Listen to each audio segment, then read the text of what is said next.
For years, I hated two things about my lips. They were always dry, and they'd gone dull and darker than they used to be. No balm ever fixed it. I'd swipe one on, and an hour later, they were tight and flaky again. I honestly thought I just needed a better lip balm, so I kept buying more. Then I stopped chasing balms and changed a few small things instead, and for the first time, my lips actually started to feel soft and look like themselves again. Because I was doing the one thing almost everyone does, treating dry lips as something to fight, when really, I was the one keeping them dry. So in this video, why lips get dry and dark in the first place, the gentle routine that finally made mine babies soft, the lip balms and oils actually worth buying, and the honest truth about what home care can and can't change. No hype, just what worked for me. Enough that after this, you won't need another lip care video. And stick around because there's one step almost every routine skips, and it's the one that decides whether soft lips last or slide right back to dry. Skin Secret 1. Why do lips get dry so easily? Here's the thing that finally made sense to me. Call them dry, chapped, rough, flaky, peeling, or dull. It's all the same story with the same cause and the same fix. Your lips are the one part of your face with almost no oil layer of their own. Everywhere else, your skin makes a little oil that helps hold water in. Your lips barely do, so they lose water first and fastest. That's why they go tight and dry while the rest of your face feels fine. And here's the part I missed for years. Once they're dry, they get rough, they flake, and over time they can start to look dull and darker than they naturally are. I kept blaming the weather and my balm, but a lot of what was drying them out was me. Skin Secret 2. What's secretly drying out your lips? The biggest culprit is so automatic you don't even notice it. Licking your lips. When they feel dry, licking feels like relief for about 5 seconds. But saliva dries off almost instantly and pulls even more moisture with it, so they end up drier than before.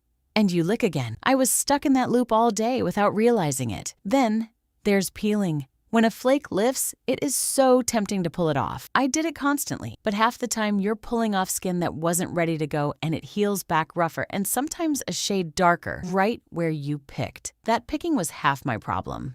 Biting them and breathing through your mouth at night quietly pull moisture away too. So the first fix cost nothing. I just stopped, hands off, tongue off. It felt impossible for about 3 days. Then my lips finally got a real chance to heal for the first time in years. Skin Secret 3. Are you scrubbing your lips the wrong way? Once you stop making it worse, a little gentle exfoliation helps the last flakes go, but this is the step I used to get completely wrong. I even tried sugar scrubs and scrubbed my lips raw with a rough towel, thinking harder meant smoother. It just left them sore and honestly worse. Here's what actually worked. Once a week, after a warm shower when the skin is soft, I'd take a clean, damp, soft washcloth and gently move it over my lips in tiny circles for a few seconds. That's it. Just enough to lift the loose flakes, never enough to sting. If your lips are happy with that, you can go to twice a week. If they ever feel tender, do it less, not more. Sore lips need rest, not scrubbing. And skip the daily scrubbing. Lips are far too delicate for that. Skin Secret 4. Why isn't your lip balm working? Okay, this is the part I ignored the longest, and it's probably why nothing worked for years. I wasted so much money on tubes that were quietly drying my lips out while I thought I was treating them. Two things matter, and they pull in opposite directions. First, what to look for. You want a balm that seals moisture in, the rich, slightly thick kind, not the thin, waxy stick that wears off fast. On the label, ingredients like Petroleum, shea butter, lanolin, ceramides, squalane, or plain beeswax are the ones that hold moisture in overnight. Hyaluronic acid works too, but it pulls in water, so in dry air it needs a richer balm sealed over it, or it can leave lips drier. Fragrance-free is the safer pick, since fragrance irritates already sore lips. Second, the one that surprised me, what to avoid. Balms that tingle, cool, or medicate, the menthol, camphor, peppermint, and strong flavor ones. That tingle isn't healing. It's mild irritation, and on dry lips it makes them flake more, so you keep reaching for the tube. That's where the lip balm addiction idea comes from. Your lips aren't truly addicted, they're just stuck with a balm that irritates as much as it soothes, so it never heals them.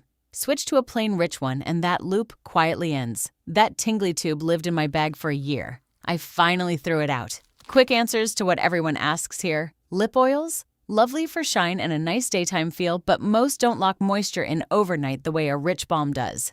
Plain petroleum jelly?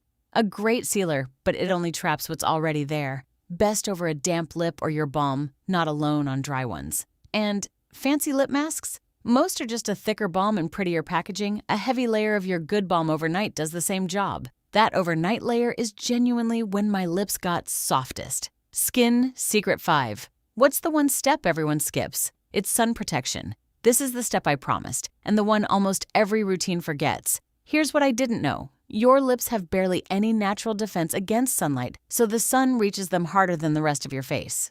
Over time, that's a big reason they get dry and a big reason they start to look dull and darker than they naturally are. I spent years protecting everything else and leaving my lips out in the sun every day. So now my daytime balm has SPF built in, broad spectrum, SPF 30 or higher. Same easy step, just with sun protection included. Reapply it like any balm through the day, and if you're outdoors, top it up every couple of hours, especially after eating or drinking.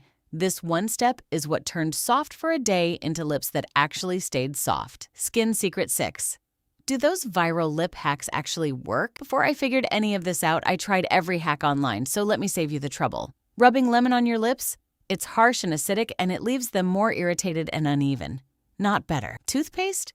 Same story. The menthol and detergents in it dry and irritate lips, and no, it won't lighten them. If anything, it sets them back.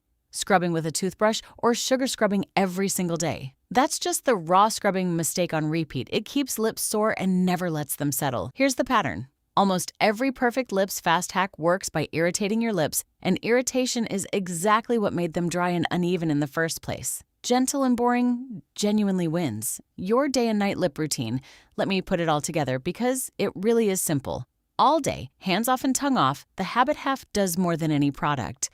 In the morning, a balm with SPF topped up through the day. Once a week, that gentle damp cloth buff after a shower. And at night, the very last thing before bed, a thick layer of a rich, fragrance-free balm to seal everything in while you sleep. That's the whole thing. No 10-step ritual, no expensive lip mask, no tingly treatment tubes. The honest part, what no one tells you straight. Here's the honest timeline. In about 3 days, once you've stopped the licking and picking, your lips stop feeling raw and start to calm down. Around 1 week, they feel noticeably softer and smoother. By about 4 weeks, the flaking is mostly gone and soft becomes their normal. And if they look dull or dark, that's the slow one. Give it around 3 months of fresh skin and daily sun protection for the tone to gradually even out. If you're a couple of weeks in and only just feeling smooth, you're not failing. You're right on schedule. And here's the honest bit about color I wish someone had told me. The goal was never to have lighter lips or someone else's shade. Some of your lip color is simply you, your own natural tone, and that's healthy and normal. Nothing to fix. What good care actually does is bring back your lips' own even, healthy, soft version, not a different pair of lips. A few things gentle care won't undo on its own: color changes from smoking or certain medications, and naturally deeper pigment that's just yours to begin with. One more honest thing. Drinking enough water genuinely helped mine stay soft. Lips show dehydration before the rest of you does. And the most important part? Most people give up in the first week, right when their lips are still adjusting.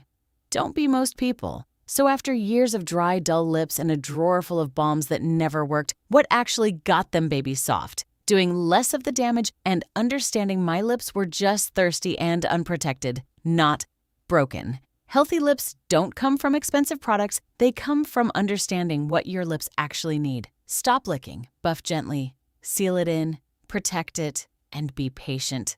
Tell me in the comments which skin concern you want explained next. I read every single one. If this made your lips make sense, a tap on like helps YouTube show honest skincare to the next person still reaching for a balm that isn't working. And subscribing just means the next one finds you.